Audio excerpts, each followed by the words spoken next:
यूहन्ना 19 अध्याय 28 से 30 पद। इसके बाद यीशु ने यह जानकर कि अब सब कुछ पूरा हो चुका, इसीलिए कि पवित्र शास्त्र की बात पूरी हो, कहा, मैं प्यासा हूँ। वहां सिरके से भरा हुआ एक बर्तन धरा था, सो उन्होंने सिरके के भिगोए हुए स्पंज को जूफे पर रखकर उसके मुंह से लगाया। जब यीशु ने वह सिरका लिया तो कहा, पूरा हुआ, और सिर झुकाकर प्राण त्याग दिए। लूका 23 अध्याय 40 पद। और यीशु ने बड़े शब्द से पुकार कर कहा, हे पिता, मैं अपनी आत्मा तेरे हाथों में सौंपता हूं। और यह कहकर प्राण छोड़ दिए। आमीन।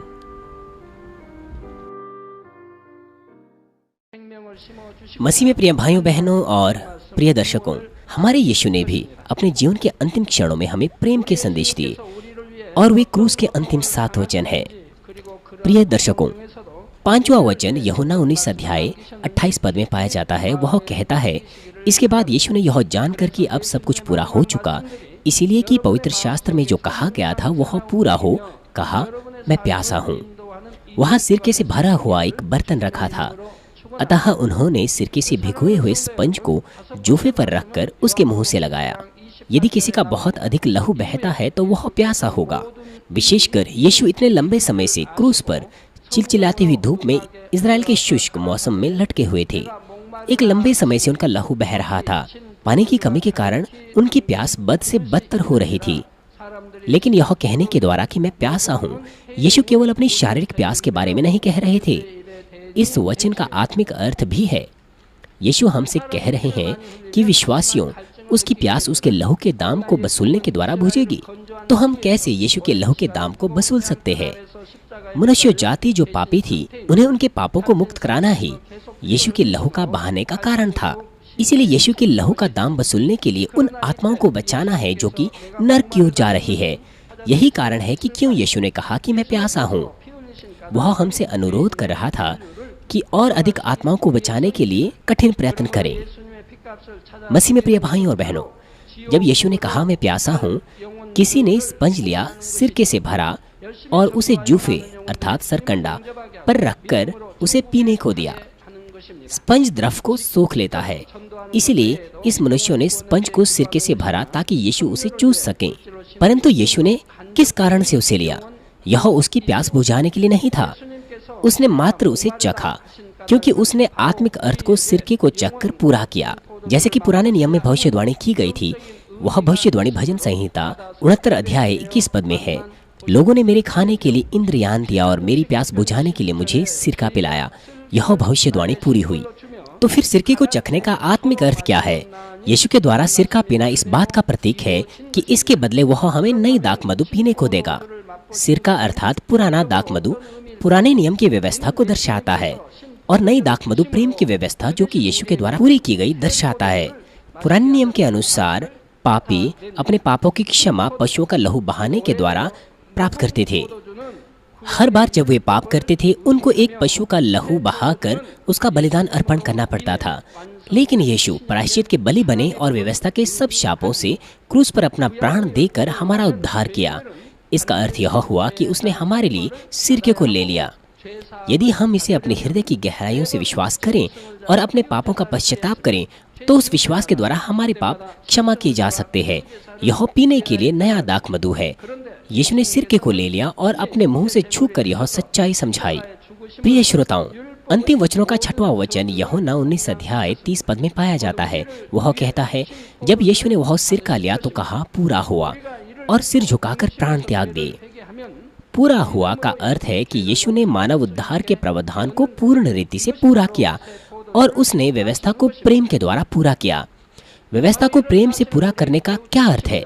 व्यवस्था के अनुसार पाप की मजदूरी मृत्यु है, इसलिए सभी पापियों को पाप का दंड मिलना था और नरक में जाना था। और पुराने नियम के अनुसार परमेश्वर के लोगों को पापों की क्षमा के लिए हर बार गाय या मेमने को मारकर उसके लहू को चढ़ाना पड़ता था। लेकिन यीशु ने व्यवस्था के सब श्रापों से हमारा उद्धार अपने प्राण देकर कर दिया। इब्रानियों 7 अध्याय 27 पद कहता है, उन महायाजकों के समान उसे आवश्यक नहीं कि प्रतिदिन पहले अपने पापों के लिए फिर लोगों के पापों के लिए बलिदान चढ़ाएं, क्योंकि उसने अपने आप को बलिदान चढ़ाकर उसे एक ही बार पूरा कर दिया। यह उद्धार की प्रक्रिया इतने महान प्रेम के द्वारा पूरी हुई कि हम उसकी थाह को नहीं पा सकते हैं।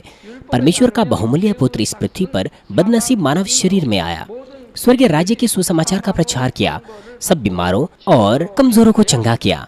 उसके पास दुष्ट लोगों को दंड देने का अधिकार था, लेकिन एक शक्तिहीन मनुष्यों के समान उसने कोड़े खाए, कांटों का ताज पहना।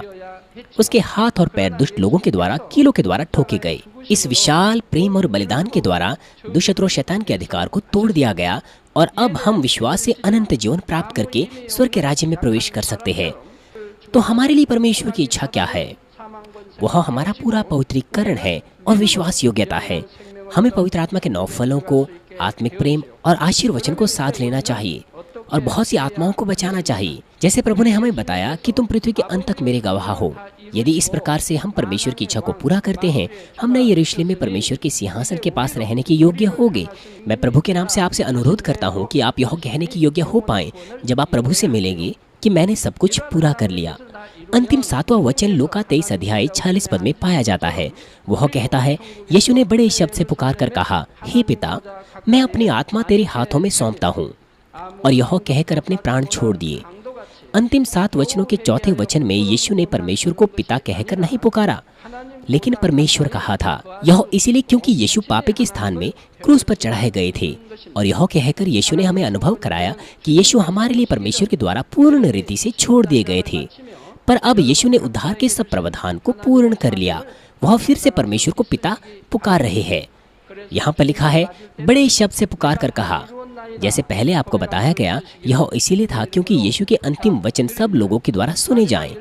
दूसरा कारण कि क्यों वह जोर से चिल्लाए, क्योंकि यह परमेश्वर की इच्छा थी कि हम प्रार्थनाओं में जोर से चिल्लाएं। यिर्मयाह 33 अध्याय 3 पद कहता है, मुझसे प्रार्थना कर और मैं तेरी सुनकर तुझे बड़ी बड़ी और कठिन बातें बताऊंगा जिन्हें तू अभी नहीं समझता। दोनों स्थानों में पुराने और नए नियम में परमेश्वर हमसे कहता है कि हम प्रार्थनाओं में दोहाई दें। सारे चेले प्रार्थनाओं में ऊंची आवाज में दोहाई देते थे।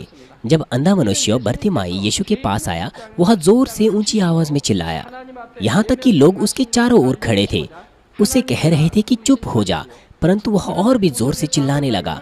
तब अंत में उसको उत्तर मिला। प्रेरितों के काम 7 अध्याय 59 में स्तिफनुस का एक चित्रांकन किया गया है, जहाँ पर जब वह सुसमाचार का प्रचार करते हुए एक शहीद के समान मर रहा था, यहाँ पर लिखा है, वे स्तिफनुस पर पथराव करते रहे और वह यह कहकर प्रार्थना करता रहा, हे प्रभु यीशु, मेरी आत्मा को ग्रहण कर। हम देख सकते हैं कि वह प्रार्थनाओं में चिल्ला रहा था, जबकि वह मृत्यु के लिए पथराव किया जा रहा था। यूहन्ना 11 अध्याय 43 पद में जब यीशु मरे हुए लाजर को फिर से जीवित कर रहे थे, उसने बड़े शब्द से पुकारा, हे लाजर निकल आ। लाजर को मरे हुए 4 दिन हो चुके थे और वहाँ सड़ने की दुर्गंध थी, लेकिन हमारे प्रभु तब भी बड़े शब्द से पुकारते रहे। वास्तव में उन्हें जोर से चिल्लाने की आवश्यकता नहीं थी। लोग जो उनके आसपास थे वे उनको अच्छी तरह से सुन सकते थे अगर वो कोमल आवाज से भी कहते, परंतु हमारे प्रभु परमेश्वर के वचन का पालन कर रहे थे और उन्होंने जोर से चिल्लाकर कहा, लाजर निकल आ। यदि आप अब तक प्रार्थना ऊंची आवाज से नहीं करते हैं या धीमी आवाज से प्रार्थना करते हैं या फिर प्रार्थनाओं में रो नहीं सकते हैं, तो क्या परमेश्वर का वचन का पालन करने के लिए आप अपने अभिमान को तोड़ नहीं सकते? क्या परमेश्वर को खुश कर सकें? यद्यपि आपके पास इस संसार में यश, अधिकार या धन है, वह केवल इस संसार से संबंध रखता है। परमेश्वर के वचन की आज्ञा का पालन करना महान आशीर्वाद है। यह आत्मा में जाने का मार्ग है। आपको वह अहंकार के ढांचे को तोड़ देना चाहिए और परमेश्वर के वचन के अनुसार अपनी प्रार्थना में ऊंची आवाज में रोना चाहिए। मैं आपसे यह नहीं कह रहा कि आप चिल्लाएं, पर यह बहुत अच्छा हुआ कि आप अपनी आवाज ऊंची करें ताकि परमेश्वर के स्वर्गदूत आपको अच्छी तरह से सुन सकें। मैं आपको समझाता हूँ क्यों आपको प्रार्थना में जोर से पुकारना चाहिए। हमारा परमेश्वर पिता हमारे हृदय को जानता है, किंतु जो स्वर्गदूत है हमारी प्रार्थनाओं का लेखा जोखा वो रखता है और वह उन्हें परमेश्वर के पास जो स्वर्ग में है ले जाता है, और वो स्वर्गदूत आपको नहीं समझ सकता यदि आप केवल मौन रहकर प्रार्थना करते हैं। परमेश्वर सब कुछ जानता है, किंतु स्वर्गदूत वो केवल आपको तभी सुन पाएगा जब आप ऊंची आवाज में बोल करके प्रार्थना करेंगे। किंतु कभी कभार ऐसा समय होता है जहाँ पर आपको खामोशी से प्रार्थना करनी पड़ती है। उदाहरण के लिए, आप बस में है या किसी रेस्टोरेंट में है, ऐसी जगहों पर जहाँ दूसरों को विघ्न हो सकता है। जब मैं प्रार्थना करता हूँ, मैं कम से कम इतनी ऊंची आवाज में बोलता हूँ कि मेरे बाजू वाले को मेरी प्रार्थना सुनाई दे सके। इतनी ऊंची आवाज में नहीं कि लोगों को विघ्न हो, लेकिन इतने स्वर में कि वह स्पष्ट सुना जा सके। जब यीशु ने लाजर को आज्ञा दी, यह भी एक प्रकार की प्रार्थना परमेश्वर के सामने थी। इसीलिए यीशु ने ऊंची आवाज में पुकारा, जो कि एक प्रकार की प्रार्थना थी परमेश्वर के वचन का पालन करते हुए। गतसमनी में भी जब यीशु प्रार्थना कर रहे थे, उन्होंने इतने उत्साह और अपनी संपूर्ण शक्ति से प्रार्थना की कि उनका पसीना खून बन गया था। चिकित्सक कहते हैं कि यदि आप अपने आप को बहुत तनाव में रखते हैं तो रक्त कोशिकाएं फट सकती है और लहू पसीने के साथ बाहर आ सकता है। इसलिए पसीना खून की बूंदों जैसा दिखाई देता है। और यह तब नहीं हो सकता है जब आप केवल खामोशी से प्रार्थना करते हो।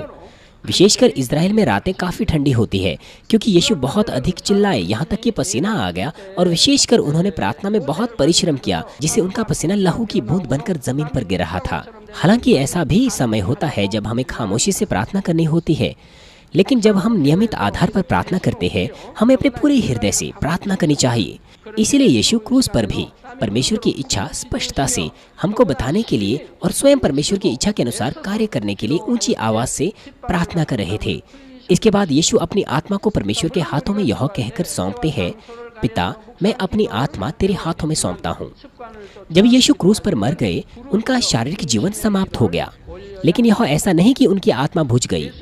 हमारे पिता परमेश्वर आत्मा को ले लेते हैं।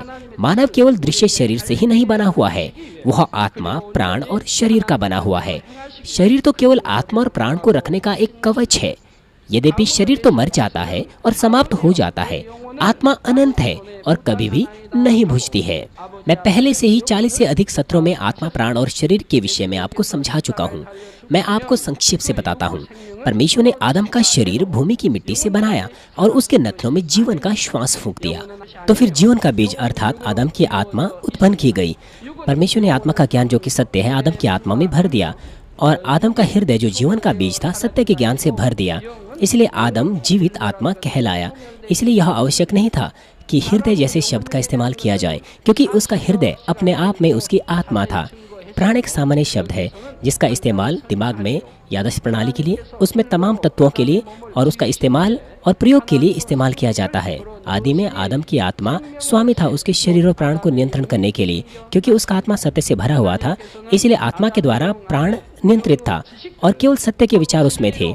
इसलिए शरीर भी आत्मा के नियंत्रण में था और सत्य में कार्य करता था। लेकिन जब आदम ने भले और बुरे के ज्ञान के वृक्ष से खाकर पाप किया, तो उसकी आत्मा मर गई। आत्मा के मरने का मतलब है परमेश्वर के साथ संबंध, बातचीत टूट गई। इसलिए अब यह सक्रिय नहीं है, क्योंकि बातचीत रुक गई है। अब वह सत्य का ज्ञान और अधिक प्राप्त नहीं कर सकता है। इसलिए हम कह सकते हैं वो मर गया, क्योंकि वह परमेश्वर से बातचीत नहीं कर सकता। इसलिए जब आत्मा, जो कि स्वामी था, वो मर गया और निष्क्रिय हो गया, तो प्राण ने मनुष्य के स्वामी का स्थान ले लिया और शरीर को नियंत्रित किया। और प्राण ने असत्य के ज्ञान को शैतान के कार्य के द्वारा ग्रहण किया। जिस सीमा तक हृदय में असत्य आ गया, तो सत्य जो परमेश्वर ने बोया था वो बाहर रिसना शुरू हो गया। दीनता बाहर हो गया, गुस्सा उनमें आ गया, दूसरों का लाभ गायब हो गया और अपने ही लाभ की बातें हृदय में भर गई। ईमानदारी, सत्य दूर हो गया और वो झूठ और कपटीपन से भर गया। और दीनता और नम्रता के बजाय घमंड और अहंकार उनमें आ गया। वो तमाम चरित्र जो परमेश्वर से संबंध रखते थे, जो हृदय में थे, एक एक करके गायब होना शुरू हो गए। इसके बदले असत्य मनुष्य में आ गया। असत्य मनुष्य में आ गया, इसका मतलब यह है कि सत्य गायब होना शुरू हो गया। ऐसा नहीं कि पहले सत्य गायब हो गया हो तब असत्य आया हो, क्योंकि असत्य पहले आया, इसलिए सत्य गायब होना शुरू हो गया। इसी प्रकार से जब असत्य के ज्ञान ने जीवन के बीज को घेर दिया और उसे निष्क्रिय कर दिया, तो हम कहते हैं कि आत्मा मर गया। यद्यपि आत्मा मर गया है और निष्क्रिय है, लेकिन यह बुझता नहीं है, क्योंकि मनुष्य का आत्मा में जीवन का श्वास पाया जाता है, जो अनंत परमेश्वर से आया है। इसलिए यह बुझता नहीं है। यद्यपि शरीर नाश होता है, लेकिन आत्मा सदाकाल तक बना रहता है। तो फिर प्राण का क्या होता है जब शरीर मर जाता है? केवल तब जब हमारे पास मस्तिष्क है, तभी हम कुछ याद कर सकते हैं या मस्तिष्क की कोशिकाओं से सोच सकते हैं। वो जानवर जिनके पास आत्मा नहीं है, जब दिमाग की याददाश्त प्रणाली गायब हो जाती है शरीर के सड़ जाने पर, तो उनका प्राण भी वापस शरीर के साथ खत्म हो जाता है। लेकिन मनुष्यों के लिए यह अलग है। वो मनुष्य जिनके पास आत्मा है, जब कोई भी प्राण का कार्य उनमें होता है, तो यह हृदय से गुजरता है और यह हृदय में छप जाता है। इसीलिए वह प्राण नाश नहीं होता, वरन वह आत्मा में छप जाता है। इसलिए यह हमेशा काल तक आत्मा से मिलकर बना रहता है। इसलिए जब यीशु ने कहा कि तेरे हाथों में मैं अपनी आत्मा सौंपता हूँ, आत्मा का मतलब है इस आत्मा में प्राण भी मिला हुआ है। जब लोग सुसमाचार को सुनते हैं, यीशु मसीह को ग्रहण करते हैं, वे पवित्र आत्मा पाते हैं, तो उनका मरा हुआ आत्मा जीवित होता है। क्यों मरा हुआ आत्मा जीवित होता है पवित्र आत्मा के द्वारा? पवित्र आत्मा जीवन के बीज पर जो आप में है खटखटाता है कि आप सुसमाचार सुने। यदि आप सुनते हैं तो वह वचन आपका विश्वास बनता है और पवित्र आत्मा आपकी मदद करता है कि आप वचन का अभ्यास करें। लेकिन वह अधिक ताकत आपको तभी दे सकता है जब आप प्रार्थना करते हैं। आप प्रार्थना करने के द्वारा पवित्र आत्मा की परिपूर्णता पा सकते हैं, असत्य पर विजय प्राप्त करने के लिए ताकत प्राप्त करते हैं। इस तरह से प्रार्थना आपको ताकत देती है कि असत्य पर जीत पाओ। पवित्र आत्मा आपकी बार बार मदद करता है ताकि जो जीवन का बीज जो सोया हुआ था वो जीवित हो सके। वह अधिक से अधिक सत्य को ग्रहण करता है क्योंकि आप सत्य के अनुसार कार्य करते हैं, इसीलिए आप असत्य को दूर करना शुरू करते हैं। तो फिर वह सत्य और भी मजबूत हो जाता है। फिर आप परमेश्वर से फिर से बातचीत करना शुरू करते हैं और उससे सत्य प्राप्त करना शुरू करते हैं।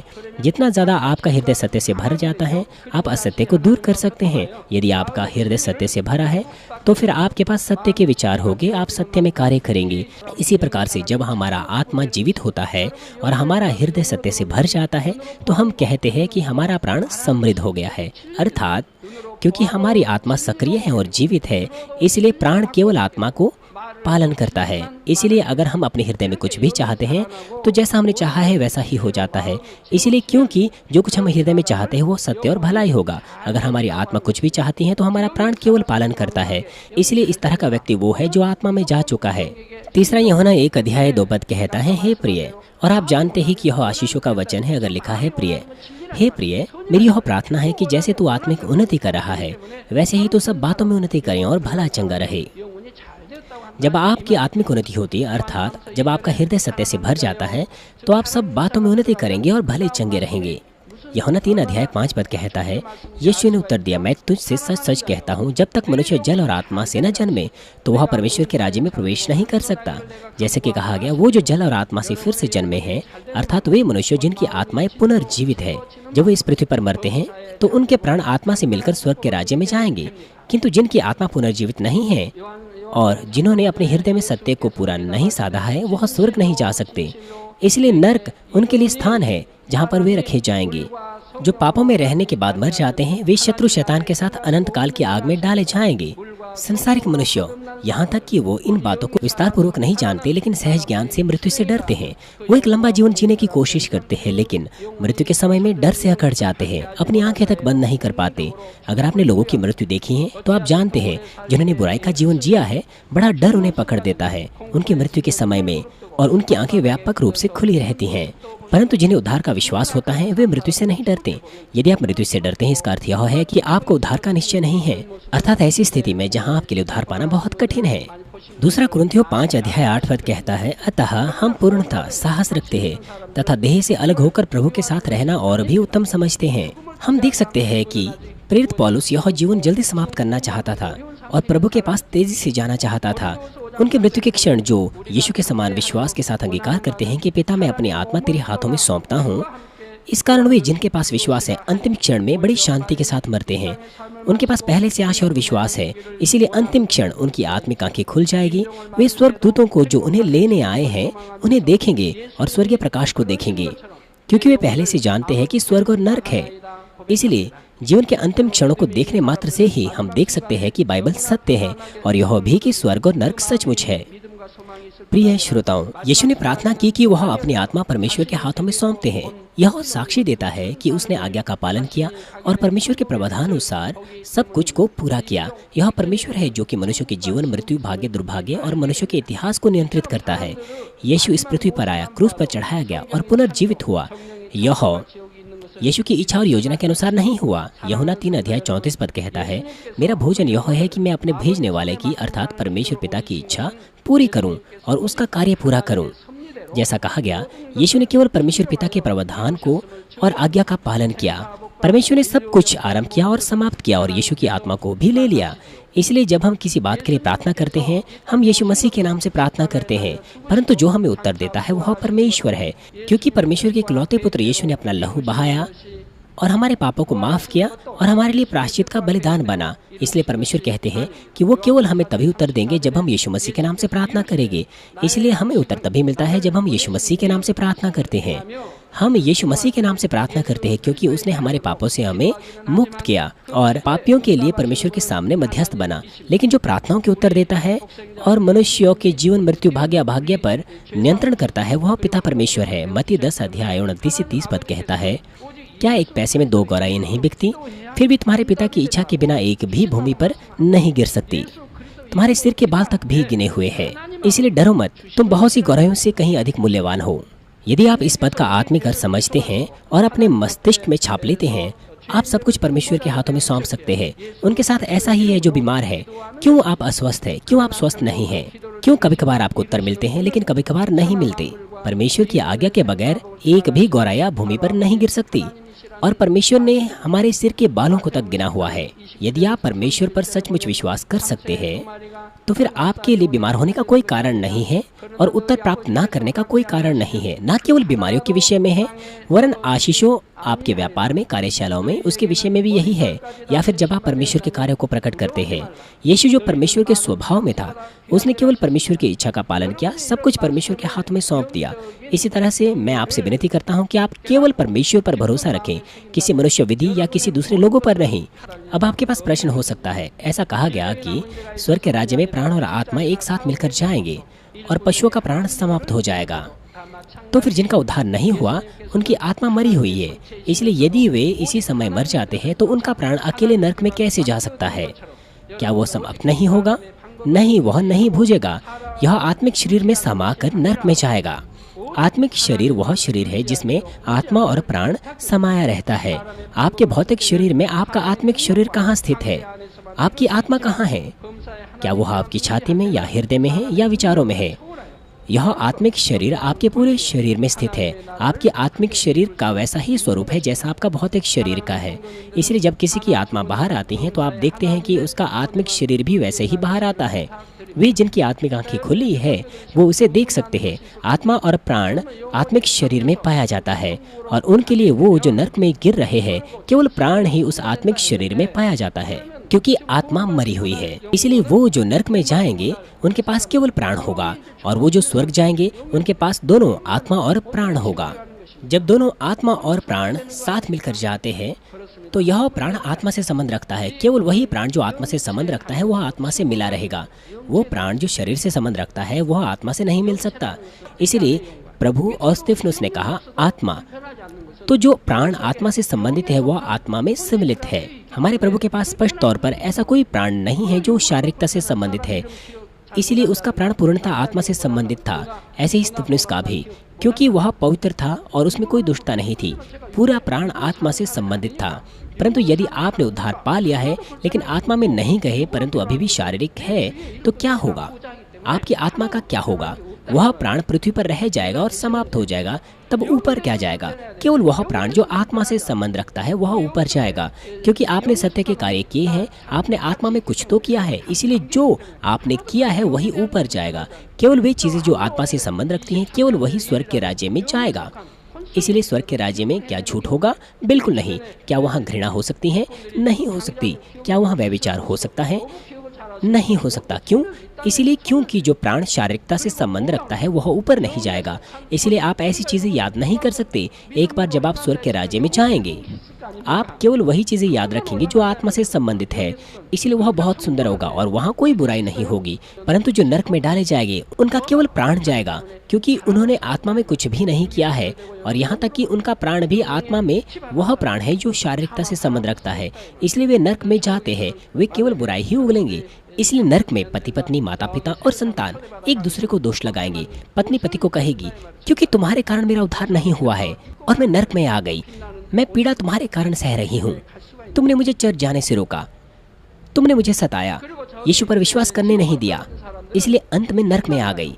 और पति भी कहेगा, यदि तुम मेरे साथ अच्छे से होती और मुझे सुसमाचार प्रचार करती तो मैं स्वर्ग में गया होता, लेकिन तुम्हारे कारण मैं नरक में आया हूँ। वे एक दूसरे पर दोषारोहण करेंगे और वहाँ भी झगड़ा करेंगे। ऐसा ही सदा काल तक करते रहेंगे। क्यों? क्योंकि उनके पास कोई भलाई नहीं है या आत्मा नहीं है। आप इन चीज़ों को समझ सकते हैं यदि आप स्वर्ग और नरक पुस्तकें पढ़ेंगे कि आत्मा और प्राण साथ जाते हैं, और उन विचारों का क्या होता है जो इस संसार से संबंध रखते हैं। वे चीज़ें जो शरीर से संबंध रखती है वो मिट जाएंगी। हमारा पिता परमेश्वर उन चीज़ों में से कुछ भी याद नहीं करेगा। इसलिए क्योंकि स्वर्ग में भलाई है और यह कितना अच्छा है। उदाहरण के लिए स्वर्ग के राज्य में आपके पास ऐसा कोई विचार नहीं होगा कि वह मनुष्य मुझसे घृणा करता था, कि पृथ्वी पर मेरी निंदा करता था और वह यहाँ है। आपके पास कोई इस तरह का असत्य और बुराई का विचार नहीं होगा। आइए मैं इस संदेश का निष्कर्ष दूंगा। मसीह में प्रिय भाई और बहनों, इस सत्र में मैंने आपको क्रूस पर अंतिम 7 वचन के बारे में संदेश दिया। 5वां वचन था, मैं प्यासा हूँ। यह यीशु की गंभीर विनती है। वह हमसे कह रहा है कि हम उसके लहू का दाम वसूल करें। 6वां वचन है, पूरा हुआ। उसका अर्थ है यीशु ने परमेश्वर की इच्छा का पूर्णतः पालन किया और उसके प्रावधान को पूरा किया। अंतिम 7वां वचन है, पिता मैं अपनी आत्मा तेरे हाथों में सौंपता हूँ। यह प्रमाणित करता है कि वह परमेश्वर है जो जीवन, मृत्यु, भाग्य, दुर्भाग्य और मनुष्यों के इतिहास पर राज्य करता है।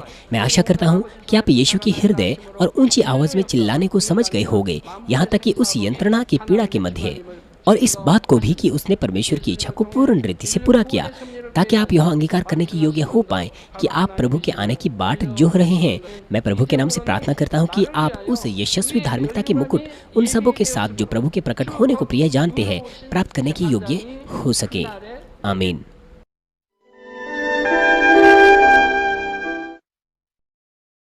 हालेलुया। सर्वशक्तिमान प्रेमी पिता परमेश्वर, कृपया अपना हाथ तमाम भाइयों और बहनों पर रखिए जो यहाँ पर इस प्रार्थना को ग्रहण कर रहे हैं। उनके हृदय में विश्वास को बोइए और उनके नकारात्मक विचार और शक को दूर कीजिए। तमाम क्लेश और आजमाइशें उन्हें छोड़ के चले जाएं। पवित्र आत्मा की आग के द्वारा सिर से लेकर पैर तक उनके तमाम बीमार और दर्द भरे अंगों को जला दीजिए। यीशु मसीह के नाम से मैं आज्ञा देता हूँ, शत्रु, दुष्ट और शैतान, तमाम बीमारियां, रोगाणु, विषाणु और निर्बलताएं दूर हो। ज्योति उन पर चमके। उनके तमाम असाध्य और अंतकारी रोग पवित्र आत्मा की आग के द्वारा झुलसा दीजिए। तमाम प्रकार की महामारियां, मलेरिया सहित जला दीजिए।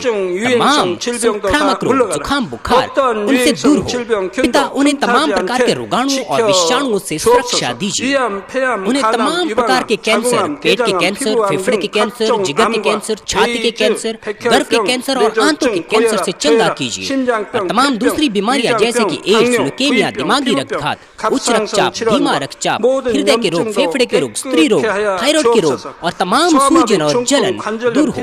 पोलियो, लकवा, गठिया और आंत के रोगों से वे चंगे हो जाएं। तमाम प्रकार के दर्द उनसे दूर हो। पीठ दर्द, सिर दर्द और मानसिक दर्द सहित मिर्गी, स्वलीनता, उदासी, तंत्रिका रोग और तमाम दूसरी मानसिक बीमारियों से वे आजाद हो जाए। तमाम प्रकार के लकवे से वे खुल जाएं, उठे, चले और वे कूदे। वे अच्छी आंखों की दृष्टि प्राप्त करें और अच्छी सुनने की शक्ति प्राप्त करें। अंधे देखने लगे, बहरे सुनने लगे और गूंगे बोलने लगे। दुर्घटना के तमाम दुष्प्रभावों को ठीक कीजिए। उनकी टूटी हड्डियां ठीक कीजिए। उन्हें जलन से ठीक कीजिए। जलन और दहन संवेदनाओं से दूर हो। तमाम प्रकार की नशे की लत से और पदार्थ के इस्तेमाल से साफ हो जाओ। पिता मृतक कोशिकाओं, उत्तकों और तंत्रिकाओं को फिर से ठीक कीजिए और मृतकों को जिला दीजिए। उन्हें आशीष दीजिए गर्भधारण की। पिता उन्हें गर्भधारण की आशीष दीजिए। यीशु मसीह के नाम से मैं आज्ञा देता हूँ, शत्रु, दुष्ट और शैतान, हवाओं के शासक, बुरी सेनाएं और उनके दास उनसे दूर हो। बुरी आत्माएं, अशुद्ध आत्माएं, धोखे की आत्माएं, झूठ की आत्माएं, अलग करने वाली आत्माएं और तमाम अंधकार के बल दूर हो। दुष्टता के तमाम बंधन खुल जाएं, उनसे दूर हो, ज्योति आ जाए।